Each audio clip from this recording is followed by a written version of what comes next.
Bonjour, bonjour. Je suis content de vous voir. On termine l'histoire. Alors, c'est le 4e épisode de ma vie d'addict, mon parcours d'addict, avec un happy end sur un topic, en tous les cas, c'est l'alcool, puisque je vais arrêter de boire. On s'était arrêté en 2013, où je partais à Malte et où ma consommation se comptait en plusieurs bouteilles par jour. Comment est-ce que je suis sorti de là? Eh bien, j'en sais rien. Moi, j'ai de la prétention d'apprendre des choses dans la vie, et moi qui étais un athée total, je dis même pas du tout agnostique, mais complètement athée, j'ai acquis la conviction qu'il existe une force supérieure qui m'a sorti de ce marasme de l'alcool, comme elle m'avait sorti de ce marasme de la cocaïne. Et je vais vous raconter donc ce que j'ai fait. En 2014, je suis en couple avec une charmante femme maltaise, puisqu'on parle de Malte, puisque j'habite à Malte. Et je lui dis, je crois que ça devient dramatique, je ne peux plus boire autant, il faut que je fasse quelque chose. Elle me dit, écoute, pourquoi tu vas pas voir un groupe c'est pas une thérapie, c'est un groupe qu'on appelle de soutien, voilà, des groupes de parole, groupes de soutien. Et du coup, je vais sur Internet et je tape une recherche sur Google, et puis je tombe sur le groupe en question, et je m'aperçois que dans leur programme, ils parlent beaucoup de Dieu et qu'ils parlent beaucoup de religion. Et donc, à mes yeux, c'était beaucoup de Dieu, beaucoup de religion. Donc, moi, c'est un truc que je ne peux pas supporter. On est en 2014. Et je dis, non, ça, c'est pas pour moi. Hop, je ferme. Parce que Stéphane, il est au-dessus de tout. Il sait tout mieux que tout le monde. Et donc, je ne veux pas entendre parler de ça. Donc, ma tête est encore avec des œillères. Et je suis encore bien obtus. Obtus, voilà, il n'y a pas d'autre mot. 2015, il se passe un autre truc. Je crois que c'était probablement une des fois où j'avais vraiment le plus envie de sauter du toit. Alors j'avais eu la présence d'esprit de vérifier que si je tombais à côté de mon immeuble, il n'y avait pas d'immeuble, il y avait une petite maison. Donc si je tombais sur le toit de cette maison, je n'abîmais personne, ni la maison, puisque c'était du béton, en fait, le toit de cet immeuble. Et voilà, j'en étais là, quoi. Franchement, j'en pouvais plus. Et puis un jour, sûrement ivre-mort, et c'était donc dans les dernières semaines, donc là, je buvais le matin.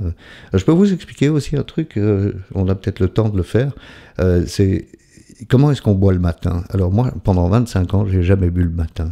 Et puis un jour, je me suis retrouvé dans une situation où j'étais tellement bourré du matin au soir, parce que l'alcool n'avait pas le temps de se dissiper, que j'étais en manque permanent. Et puis un matin, je regardais l'heure, bien sûr, puisque mon habitude c'était de commencer en fin de journée. Je regardais l'heure, et puis de la fin de journée, à un moment, ça a été le milieu d'après-midi, et puis ça a été un moment le midi, et puis ça a été un moment 10h du matin, puis ça a été un moment, il n'y avait plus de moment. C'était, je buvais, je dormais, je buvais, je faisais un blackout. Donc c'est important de se rendre compte que non, les alcooliques ne sont pas ceux qui boivent le matin. Non. On a un problème avec l'alcool quand on a une progression dans la quantité, dans la fréquence. Ça, c'est certain. Si vous pouvez rester une semaine sans boire et ne pas en souffrir, c'est que vous n'avez pas de problème avec l'alcool. Moi, en tous les cas, ça ne m'est jamais arrivé. Je suis resté un jour sans boire et après, j'ai craqué parce que j'avais besoin d'alcool. Donc, voilà. Alors, à un moment, j'étais un soir, je me souviens très très bien, c'était le 9 juin en 2015, je poste sur Facebook, bonjour, je m'appelle Stéphane, je suis alcoolique et j'ai besoin d'aide, je ne sais plus quoi faire, j'irai bien voir les AA, mais c'est pas pour moi, etc., etc. Et je reçois plein de réponses, les unes plus sympathiques et les plus bienveillantes que les autres.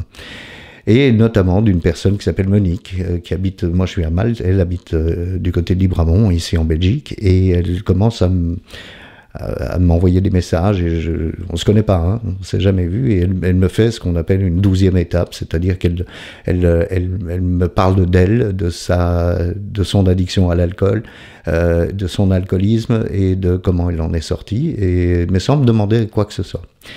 Et au final, après quelques semaines, on se retrouve en juin, fin juin, le 27 juin, j'ai été à ma première réunion. Alors je suis pas en train de faire la promo de quoi que ce soit. D'ailleurs, je ne me permettrai pas de parler en leur nom ni quoi que ce soit. Mais si j'ai été sauvé, c'est certainement parce que j'ai une force supérieure qui m'a ouvert l'esprit et m'a fait écouter les alcooliques abstinents que j'ai rencontrés là-bas.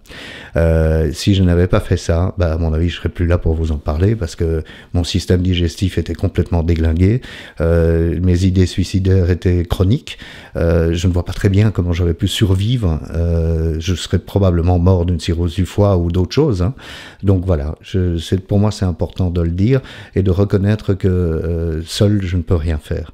Donc dans ma solitude, toute ma vie je me suis senti seul, encore aujourd'hui ça m'arrive de me sentir très seul, très différent des autres.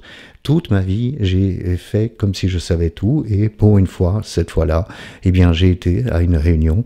J'ai pu finalement suivre une méthode qui m'a permis d'arrêter de boire. Et ça s'est passé d'une manière tout à fait hallucinante, puisque pendant 35 jours, j'ai été à des réunions en buvant après la réunion, c'est-à-dire qu'au lieu de boire toute la journée, je ne buvais pas avant la réunion qui se passait en début de soirée, je buvais seulement après, et puis tout d'un coup, j'ai demandé à quelqu'un, est-ce que tu peux m'aider à me faire comprendre ce programme que vous avez? Et il m'a dit, écoute Stéphane, avec grand bonheur, vraiment, ce serait un honneur pour moi, mais il faut que tu arrêtes de boire, sinon c'est pas possible de travailler ce programme.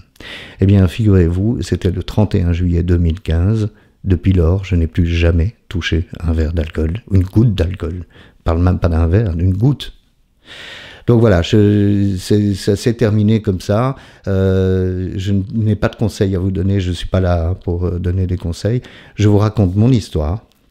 C'est le 4e épisode, c'est donc un épilogue quelque part de la pire des consommations que j'ai eues, parce que j'ai fait des accidents de voiture, parce que j'ai brisé deux familles, parce que j'ai été un égoïste, un saligo égoïste ne pensant qu'à lui. Donc voilà, ça a été ma pire des addictions dont je suis sorti maintenant. Maintenant ça fait quelques années que je n'ai plus touché à une goutte d'alcool. Je n'ai aucune envie d'en boire, mais bon, il faut se prendre par la main et le faire, hein, évidemment, et plutôt que de remettre à lundi. On va voir dans l'épisode suivant que mes addictions sont pas finies. Je fume toujours, donc est-ce que je vais arrêter de fumer? La suite au prochain épisode.